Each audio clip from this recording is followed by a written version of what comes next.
All change begins with a decision. Be strong and of good courage and get started. Reflection.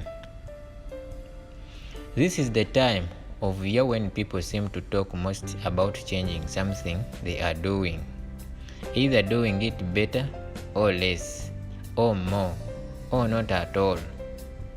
In the new year I will, the proclamations go, but then a week or so later, things are still being done pretty much the same way, all in all. Is that you? I hope the answer is no. All change begins with a decision. You made a decision that took you into whatever it is that is destroying you, and getting out of it also requires a decision. These are words of Dr. A.R. Bernard, taken from notes I wrote down years ago. I'll share a few more today, as I know many of you are starting to consider your New Year resolutions, which I think for an entrepreneur we should instead call goals. Let's talk. Not just for the senior class, what is your own goal setting process? Do you write them down? Decision, dedication, discipline, my notes continued. The moment you make a decision to change, you are energized. Decision means you have passed judgment on the issue under consideration. You cannot embrace the new unless you pass judgment on the old. Decision must be followed by dedication.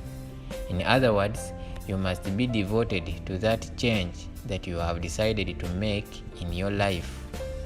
The third component is discipline. Discipline is the bridge between a thought and its accomplishment.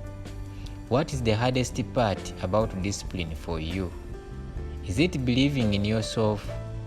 Thinking your dreams seem impossible to achieve? The most potent weapon in the hands of the oppressor is the mindset of the oppressed, said Steve Biko, the late South African anti-apartheid activist, in the paraphrased quote I know most of you have heard before. There are many challenges in life, but do not be imprisoned by your own thoughts and fears. We know there are people around us with a mindset that tends to see problems and wait for others to solve them.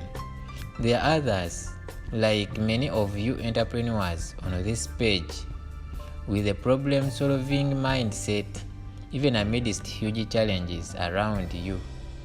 Entrepreneurs, visionaries, creators, innovators, inventors, many of you right here are the hope of the continent and the world. I am not exaggerating. And many of you are indeed already busy transforming thoughts to accomplishments. Read somewhere recently, the road to success is always under construction. Either you will lead change, or change will lead you. And if you want to take my advice, you lead, said Dr. Bernard.